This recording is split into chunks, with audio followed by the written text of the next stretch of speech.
నమస్కారం. Welcome to my show paper to paper, పత్రికల్లోని వార్తల రంగులు తీసే కార్యక్రమం. ఇవాళ పత్రికల్లో రాతలు కన్నా కూతలు ఎక్కువ కనిపిస్తున్నాయి. అవి కూడా విమానం కూతలు, కొందరికి మోతల్లా కూడా వినిపిస్తున్నాయి. కాబట్టి కొన్ని పత్రికల్లో ఈ కూతలు చాలా పెద్ద స్థాయిలో వినిపిస్తే, కొన్ని వాటికి విమానాలు కూడా సైలెన్సర్లు బిగించేమో కొంచెం తక్కువగా అనిపిస్తున్నాయి. ఇవి వాటి విధేయతలను బట్టి, పార్టీల విధేయతలను బట్టి చప్పుడు వినిపిస్తోంది. సో ముందుగా ఈనాడు చూద్దాం. ఓకే, ఈనాడు ఏం చేసింది, దీన్ని బ్యానర్ చేసింది, విమానం మోత అని. రఫేల్పై అధికార విపక్షాల మాటల యుద్ధం, క్రిమినల్ దర్యాప్తు చేయిస్తాం రాహుల్ గాంధీ, ఇదేమి బోఫోర్స్ కాదు రక్షణ మంత్రి నిర్మలా సీతారామన్. సో కాంగ్రెస్ అధ్యక్షుడు రాహుల్ గాంధీకి రక్షణ మంత్రి నిర్మలా సీతారామన్కి మధ్య జరిగినటువంటి వాగ్యుద్ధాన్ని ప్రధానంగా ఇందులో తీసుకున్నారు. అవినీతికి పాల్పడినందుకు, దేశ భద్రతను బలహీనపరిచినందుకు ప్రధాని మోదీపై విచారణ జరగాలని రాహుల్ గాంధీ అంటే, బోఫోర్స్ కారణంగా కాంగ్రెస్ పతనమైంది, కానీ రఫేల్తో మోదీ తిరిగి అధికారంలోకి వస్తారు. గతంలోలా రక్షణ రంగాన కొనుగోళ్లలో దళారులు లేరు అని ఆమె కౌంటర్ ఇచ్చింది. రెండింటిని కూడా సమాన ప్రాధాన్యంతో ఇచ్చారు. ఇక్కడ మోడీకి సంబంధించినటువంటి ప్రస్తావన, మోడీకి వ్యతిరేక ప్రస్తావన చాలా నడుస్తుంది కాబట్టి ఈనాడు ఫ్రంట్ పేజ్లో టాప్లో క్యారీ చేసింది. బట్ ఆంధ్రజ్యోతికి వచ్చేసరికి అది కొంచెం చిన్నబోయింది. బట్ మీరే దొంగలు, రాహుల్ నిర్మల పరస్పర ఆరోపణలని, సో మీరు దొంగలంటే మీరు దొంగలు అనుకున్నట్టుగా ఆంధ్రజ్యోతి క్యారీ చేసింది. ఇక సాక్షి దినపత్రిక విషయానికి వచ్చేటప్పటికి సో ఇదే మేజర్ ఐటమ్గా కనిపిస్తోంది. రఫేల్పై మళ్ళీ చర్చ, లోక్సభలో వాడి వేడి చర్చ, ప్రధాని నోరు విప్పాలన్న కాంగ్రెస్, ముడుపులు ముట్టనందుకే ఒప్పందానికి అడ్డుపడుతున్నారన్న నిర్మలా సీతారామన్ అనేటువంటి అంశాన్ని, రఫేల్ అనే చర్చనే ప్రధానంగా తీసుకుంది. ఇక నమస్తే తెలంగాణకు వచ్చేసరికి దాదాపుగా ఈ వార్త కనిపించదు మొదటి పేజీలో. ఇక ఆంధ్రప్రదేశ్ పత్రికల విషయానికి వచ్చేటప్పటికి కూడా ఈనాడులో అక్కడ ఉండేటువంటి ఇతర వార్తలతో పాటుగా విమానం మోత అనేటువంటి అది హెడ్లైన్ కింద, సో అవే కంటెంట్స్తో ఆంధ్రప్రదేశ్ ఎడిషన్లో కూడా ఈనాడు క్యారీ చేసింది.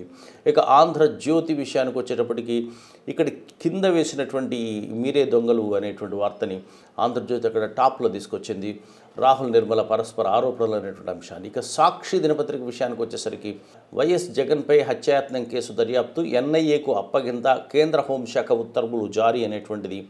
సో ఈ కోడి కత్తి కేసు విషయంలో కుట్ర లేదని రాష్ట్ర పోలీసులు చెప్పినటువంటి నేపథ్యంలో దీన్ని జాతీయ దర్యాప్తు సంస్థకి అప్పగించడానికి కేంద్రం ముందుకు రావడాన్ని, ఆ వార్తని ప్రధానంగా క్యారీ చేసుకుంటూ రఫేల్ సంబంధించినటువంటి వివాదాన్ని కూడా ప్రామినెంట్గానే క్యారీ చేయడానికి ప్రయత్నం చేసింది. రఫేల్పై మళ్ళీ చర్చ, లోక్సభలో వాడి వేడి చర్చ, ప్రధాని నోరు విప్పాలన్న కాంగ్రెస్, ముడుపులు ముట్టనందుకే ఒప్పందానికి అడ్డుపడ్డ యూపీఏ అనేటువంటి ప్రత్యారోపణలు చేసింది. ఇక ఇంగ్లీష్ దినపత్రికలు వీటిని చాలా కీలకంగా ప్రచురించే ప్రయత్నం చేశాయి. ముందుగా ది హిందూ వచ్చేటప్పటికి, Rafale will bring Modi back says Nirmala Sitharaman, UPA stalled the aircraft deal as it didn't get money, minister. Rafale అనేది మళ్ళీ నరేంద్ర మోడీని తిరిగి అధికారంలోకి తెస్తుంది. అదేవిధంగా ఇక్కడ వివరణ ఇవ్వడం మాత్రమే కాకుండా ఎదురు దాడి చేశారు ఆవిడ. కాంగ్రెస్కి పైసలు ముట్టనందుకే ఎయిర్ క్రాఫ్ట్ డీల్ని అడ్డుకుంటున్నారు అనేటువంటి కామెంట్ని ఆమె చేసినట్టుగా హిందూ దినపత్రిక రాసింది. ఇక టైమ్స్ ఆఫ్ ఇండియా విషయానికి వచ్చేటప్పటికి, Bofors led to Congress fall, Rafale will bring back Modi Nirmala. Bofors అనేది కాంగ్రెస్ పతనానికి కారణమైతే, రఫేల్ అనేది మళ్ళీ మోడీని 2019 ఎన్నికల్లో మళ్ళీ తిరిగి ఆయనే గెలవడానికి దోహదపడేదిగా ఉంటుందనేటువంటి వార్తని అది క్యారీ చేసింది. ఇక డెక్కన్ క్రానికల్ విషయానికి వచ్చేసరికి, Rafale will bring PM back, Nirmala, minister accuses Congress of ignoring security. So మళ్ళీ ప్రధాని తిరిగి తీసుకొస్తుంది. అట్లాగే కాంగ్రెస్ దేశ భద్రత, దేశానికి నిజానికి వైమానిక దళాలకి ఇవాళ యుద్ధ విమానాల అవసరం ఎంతగానో ఉంది, వాటిని తక్షణం అందజేయాల్సడానికి సహకరించడం పోయి అడ్డుపడుతూ దేశ రక్షణకు విఘాతం కలిగిస్తోంది కాంగ్రెస్ అనేటు అంశాన్ని నిర్మలా సీతారామన్ అన్నారు. ఓకే, ఇవి దాదాపుగా విమానానికి సంబంధించిన, యుద్ధ విమానాలకు సంబంధించిన అంశం. ఇంతకీ రఫేల్ ఈ అంశం మీద తమాషాగా కొన్ని పాత్రలు వస్తున్నాయి, ముద్దు పేర్లు పెట్టుకుని పిలుచుకుంటున్నారు. రాహుల్ గాంధీ ఈ డీల్లో నరేంద్ర మోడీ ఎవరికి మేలు చేయడానికి ప్రయత్నం చేశారు అని చెబుతూ ఈ డీల్ ద్వారా 30,000 కోట్ల రూపాయలు అనిల్ అంబానీకి అందాయని చెప్పడంలో ప్రతిసారి అనిల్ అంబానీ అని ఏమనాలని ఏఏ అని ముద్దు పేరుగా ఏఏ అని పెట్టారు. సో సీతారామన్ కూడా ఈ హాస్యం ఏమాత్రం తగ్గకుండా అదే పద్ధతిలో నిన్న రాహుల్ గాంధీకి సమాధానం ఇచ్చేటువంటి ప్రయత్నం చేశారు. సో ఈ సందర్భంగా బోఫోర్స్ ప్రస్తావన తీసుకొచ్చారు. బోఫోర్స్ డీల్స్ అప్పుడు అవి యుద్ధానికి సంబంధించిన ఆయుధాలకు సంబంధించినటువంటి డీలు, ఇది విమానాలకు సంబంధించిన డీలు. అప్పుడు కూడా కొంతమంది మిడిల్ మెన్ ఉన్నారు. మిడిల్ మెన్ అనగానే క్యూ అనేది మళ్ళీ చాలా రోజుల తర్వాత ఆవిడ తీసుకొచ్చారు. క్యూ అంటే అప్పుడు మధ్య దళారిగా ఉన్నటువంటి ఇటాలియన్ మిడిల్ మెన్ కత్రోచి. సో అదేవిధంగా ఇంకొకటి రాహుల్ గాంధీని నేరుగా హిట్ చేయడం కోసం ఆమె ఏఏ అంటున్నారు, మరి అప్పుడు ఆర్వి ఉన్నారు కదా అన్నారు. ఆర్వి అంటే రాబర్ట్ వధేరా. ఇప్పుడు ఇంతకీ రఫేల్ అనేది ఏమిటి? రఫేల్ మనకి కావాల్సినటువంటిది యుద్ధ విమానాలు, ఫైటర్ జెట్స్ కావాల్సిన అవసరం ఉంది. సో నిజానికి ఈ వైమానిక దళాల కోసం ఈ విమానాలు కొనాలనేటువంటి నిర్ణయం కాంగ్రెస్ హయాంలో జరిగింది. యూపీఏ 2లోనే 2012లోనే ఈ నిర్ణయం జరిగింది. సో అప్పుడు ఎన్ని విమానాలు కొనాలనుకున్నారంటే దాదాపు 126 విమానాలు కొనాలనుకున్నారు.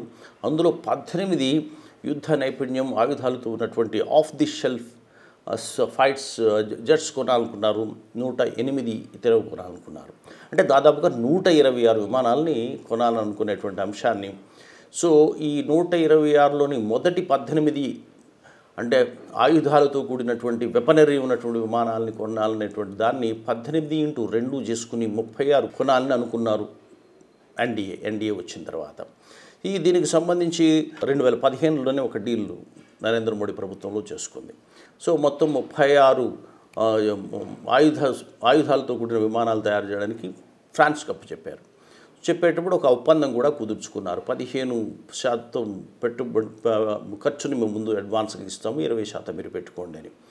దీంతో పాటుగా ఒక ఆఫ్సెట్ పార్ట్నర్, అంటే భారతదేశాన్ని మానిటర్ చేసేందుకు అంతకుముందు కాంగ్రెస్ ఈ పద్ధతి పెట్టింది. మేక్ ఇన్ ఇండియా అనేటువంటి పద్ధతి కావాలి కాబట్టి ఇక్కడ భారతదేశం నుంచి ఎవరో ఒకరిని ఒక పార్ట్నర్గా తీసుకుని మీరు వారితో నిత్యము కాంటాక్ట్లో ఉంటూ దాన్ని తయారు చేయాలని అనుకున్నారు. సో కాబట్టి అందుకోసం 75 సంస్థల్ని లిస్టుని ప్రకటించారు. అందులో 75 సంస్థల్లో ఏదైనా ఎంచుకోవచ్చు. ఫ్రాన్స్ కంపెనీ అయినటువంటి డస్సాల్ట్ ఏవియేషన్ అనేటువంటి కంపెనీ, వీటిల్లో ఈ 75 ఇండియన్ కంపెనీస్లో దేనిలో దాన్ని ఎంచుకోవచ్చు. కానీ ఈసారి 75 కాకుండా ఎవరిని అనిల్ అంబానీకి సంబంధించినటువంటి సంస్థని ఎంచుకున్నారు.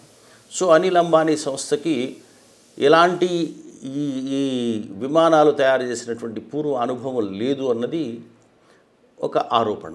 ఇక అక్కడి నుంచి మొదలైంది. దానివల్ల ఆయనకి 30,000 కోట్ల రూపాయలు అదనంగా 30,000 కోట్ల రూపాయలు ఉట్టినే కట్టబెడుతున్నాడు నరేంద్ర మోడీ. సో కాబట్టి ఆయన వాణిజ్య ప్రయోజనాన్ని చేకూర్చారు అన్నటువంటిది ఇది జరిగింది.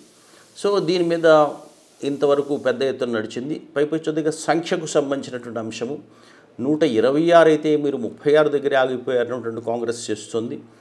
దానికి తోడుగా ఇంకా రేటుకు సంబంధించి సో మేము చాలా తక్కువ రేటుకి అప్పట్లో మేము ప్రైస్ ఫిక్స్ చేస్తే దానికి దాదాపు 3 రెట్ల 526 కోట్ల రూపాయలకి అప్పుడు యూపీఏ ఫిక్స్ చేస్తే విమానానికి ఇప్పుడు ఏకంగా ఒక్కొక్క విమానానికి 1,600 కోట్లు, ఆల్మోస్ట్ 3 రెట్లు చేశారు అని చెప్పారు. సో ఇది ప్రధానమైన అంశం. అయితే అనిల్ అంబానీని ఎవరు సజెస్ట్ చేశారు అనేటువంటి వివాదం వచ్చేటప్పటికి హఠాత్తుగా వివాదం ఎక్కడ పరాకాష్ఠకు చేరిందంటే అక్కడ మాజీ ఫ్రెంచ్ అధ్యక్షుడు ఎవరు, సాక్షాత్తు ఫ్రాన్స్ దేశానికి సంబంధించిన పూర్వ అధ్యక్షుడు ఫ్రాంకోయిస్ హొలండే మాకు అనిల్ అంబానీకి సంబంధించినటువంటి సంస్థని మేము ఎంచుకోలేదు, భారతదేశ ప్రభుత్వమే మాకు సిఫారసు చేసింది, ఇందులో మాకు ఎలాంటి చాయిస్ లేదు, ఆ చాయిస్ తీసుకున్నది ఇండియన్ గవర్నమెంటే అని చెప్పడంతో ఇది ఖచ్చితంగా ఫేవర్ చేశారు అనేటువంటిది వచ్చింది. అయితే ఇది చిలికి గాలిగోనే దీనికి సుప్రీంకోర్టు వరకు వెళితే విశేషంగా సుప్రీంకోర్టు ఇందులో ఎలాంటి మోసపూరితమైన అంశాలు లేవు. ఇందులో వాణిజ్యపరంగా అనిల్ అంబానీకి లబ్ధి చేకూర్చేటువంటి నిర్ణయం లేదు. అలాగే ఈ కొనాలనేటువంటి నిర్ణయంలో ఎలాంటి లోపము లేదని సుప్రీంకోర్టు క్లీన్ చిట్ ఇచ్చింది. అక్కడితో అయిపోయింది అనుకున్నారు. అంతేకాకుండా ఇదే రఫేల్ని ఎన్డీఏ యూపీఏకి వ్యతిరేకంగా, కాంగ్రెస్కు వ్యతిరేకంగా మమ్మల్ని ఎంత భ్రష్టు పట్టించాలని చూసారా, సుప్రీంకోర్టే క్లీన్ చిట్ ఇచ్చింది, కాబట్టి దీనికి మీరు జాతికి క్షమాపణ చెప్పాలి అని అంటూ ఆ రేంజ్లో వెళ్ళిపోయారు. అంటే ఒక రకంగా ఈ డిఫెన్స్ డీల్ విషయంలో కాంగ్రెస్ అనవసరంగా వేలు పెట్టి డిఫెన్స్లో పడిందా అని అనుమానం కలిగించారు. ఫైనల్గా ఏం జరిగింది? సో ఇటీవల కాలంలో ఒక అంశం ప్రధానంగా వచ్చింది. అదేంటంటే అప్పటి రక్షణ మంత్రి, ఈ డీల్ జరిగినప్పటి రక్షణ మంత్రి మోహన్ పరికర్ గోవాలో ఉన్నారు. ఆ మోహన్ పరికర్ పడక గదిలో ఈ ఫైళ్ళు ఉన్నాయి, రఫేల్ ఫైళ్ళు ఉన్నాయి కాబట్టి అని ఆయన మరొక చోట మరో మంత్రితో చెప్పినట్టు ఆ మంత్రి రాణే చెప్పాడు.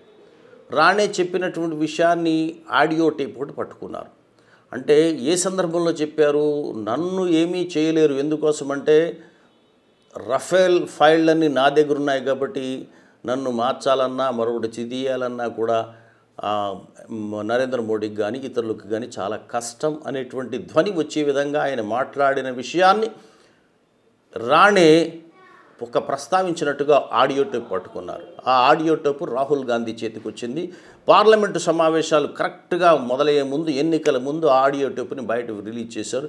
దాన్ని పార్లమెంట్లో ప్లే చేస్తామని అనుకున్నప్పుడు మొత్తం అల్లకల్లోలం జరిగింది, మొత్తం గందరగోళం అయింది. సో అది 2 రోజుల నుంచి రచ్చ నడుస్తుంది రఫేల్కి సంబంధించి. సో మోడీ దాక్కున్నారు అని రాహుల్ అంటుంటే, రాహుల్ అబద్ధాలు ఆడుతున్నారు అంటే Modi is hiding, Rahul is lying అని వారు ఈ ఆరోపణ వీరు ఆరోపణ చేశారు. ఈ సందర్భంలో రక్షణ మంత్రిగా, ప్రస్తుత రక్షణ మంత్రిగా ఉన్నటువంటి నిర్మలా సీతారామన్ నేరుగా వివరణ ఇచ్చే ప్రయత్నం చేసి ఎదురు దాడి చేశారు. మీ కడుపు నొప్పి ఎంత అర్థమైంది, మీరు అనిల్ అంబానీ సంస్థకి ఇచ్చినందుకు కాదు, మీరు అనుకున్నట్టు హాల్ సంస్థకి, హిందుస్థాన్ ఏరోనాటిక్స్ లిమిటెడ్కి అది దక్కలేదు. అది దక్కుంటే మీకు ఆర్థిక లబ్ధి కలిగి ఉండేది కాంగ్రెస్ వాళ్ళకి, అందుకే ఇన్ని మాటలు మాట్లాడుతున్నారని చెప్పారు ఆవిడ. సో దాంతో ఇది మరింత వేడెక్కింది. వివరణ ఇవ్వడాల్సింది పోయి ఆవిడ దాదాపు ఎదురుదాడికి దిగినట్టుగా అయ్యింది. సో దాంతోపాటుగా విమానాలతో పోలికే ఉంటి, అప్పటి రేట్లు ఏమిటి, ఇప్పటి రేట్లు ఏంటి, మేము ఆయుధాలతో కూడిన విమానాలను, ఆయుధాలు లేని విమానాలని సాధారణ జెట్స్తో పోలుస్తారా, మీరు యాపిల్స్ని ఆరెంజెస్ని పోల్చినట్టు ఉంది మీ వరుస చూస్తుంటే అని మొత్తం ఆవిడ ధ్వజమెత్తారు. దాంతో రాహుల్ గాంధీ నేను అంటున్నది ఏమిటి, మీరు చెబుతున్నట్టు ఏమిటి, మీరు తప్పుదారి పట్టిస్తున్నారు. సీతారామన్ మాత్రం ఒక ధైర్యంగా ఒక మాట చెబుతున్నారు. అప్పట్లో బోఫోర్స్ డీల్లో రాజీవ్ గాంధీ పదవీచ్యుతుడు కావచ్చు కానీ రఫేల్ డీల్లో తన ఫెయిర్, నరేంద్ర మోడీ ఫెయిర్ అనే విషయాన్ని నిరూపణ చేసుకుని మళ్ళీ గెలుస్తారు అన్నటువంటి అంశం కలిగింది. మొత్తానికి పడక గదిలో ఉన్నాయి అనుకున్నటువంటి ఫైళ్ళు మోడీ ప్రభుత్వ భవితవ్యాన్ని నిర్ణయించబోతున్నాయా? అసలే డిఫెన్స్ డీల్ అంటే దేశంలో షాక్ గట్టిగా కొడుతూ ఉంటుంది. ఎందుకంటే ఆ దెబ్బకి ఇంతకుముందు డిఫెన్స్ డీల్కి, బోఫోర్స్ డీల్కి ఇంకా రాజీవ్ గాంధీ ప్రభుత్వం కుప్పకూలిపోయింది. మరి రఫేల్ డీల్ కూడా నరేంద్ర మోడీ ప్రభుత్వం కూలుతుందా? ఈ ఒక్కటి చాలా ఇతర అంశాలు ఉంటాయా? ఇది చాలా $1 మిలియన్ క్వశ్చన్ లాగా ఉంది. మొత్తానికి కరెక్ట్గా కాంగ్రెస్ పార్టీ 3 రాష్ట్రాలలో, బీజేపీ పాలిత రాష్ట్రాలను 3 రాష్ట్రాల్లో విజయం సాధించిన తర్వాత తిరిగి పార్లమెంటుకు వెళ్లే ముందు ఈ ఆయుధాలని, ఈ విమానాలను ఉపయోగించుకుని ప్రభుత్వం మీద దాడికి దిగింది. కాబట్టి ఇవాళ మళ్ళీ నరేంద్ర మోడీ కూడా దాని మీద వివరణ ఇవ్వాల్సినటువంటి అవసరం కనిపిస్తోంది. ఏదైతేనే ఇప్పటికైతే రఫేల్ డీల్లో నిన్నటి వరకు కూడా సంజాయిషి ఇచ్చుకునేటువంటి స్థితిలోకి కాంగ్రెస్ నెట్టబడింది అనుకున్నారు. కానీ ఇప్పుడు బీజేపీ చేత సంజాయిషి ఇప్పించేటువంటి స్థితికి కాంగ్రెస్ ఎదిగింది. ఇప్పటికైతే కాంగ్రెస్దే అప్పర్ హ్యాండ్. అయితే రఫేల్ డీల్ని గురించి వెక్కిరిస్తూ కొన్ని కాగితపు విమానాలు చేసి కాంగ్రెస్ వారు పార్లమెంట్లో పైన చిన్నపిల్లల్లాగా వేశారు. కాబట్టి ఇది ఈ చిన్నపిల్లల ఆటలాగా ఉందా, నిజమైనటువంటి సీరియస్ అనే దాని మీద చిన్న టుమ్రి వేసుకుందాం. ఓకే, పిల్ల చేష్టలు. కాగితంతో విమానాలు చేయు ఆటలు పార్లమెంటు సభ్యులకు చేతనైన చేష్టలు, పార్లమెంటు సభ్యులకు చేతనైన చేష్టలు. రఫేల్ ఫైళ్లు ఉన్నాయని మంత్రిపడ గదిలో, రఫేల్ ఫైళ్లు ఉన్నాయని మంత్రిపడ గదిలో గుబులు పుట్టుకొస్తుందా మోడీగారి హృదిలో, గుబులు పుట్టుకొస్తుందా మోడీగారి హృదిలో. ఇది ఈనాటి మోత. రేపు మరిన్ని టాపిక్స్తో మళ్ళీ కలుద్దాం. సబ్స్క్రైబ్ చేయండి పేపర్ టు పేపర్కి. Bye bye.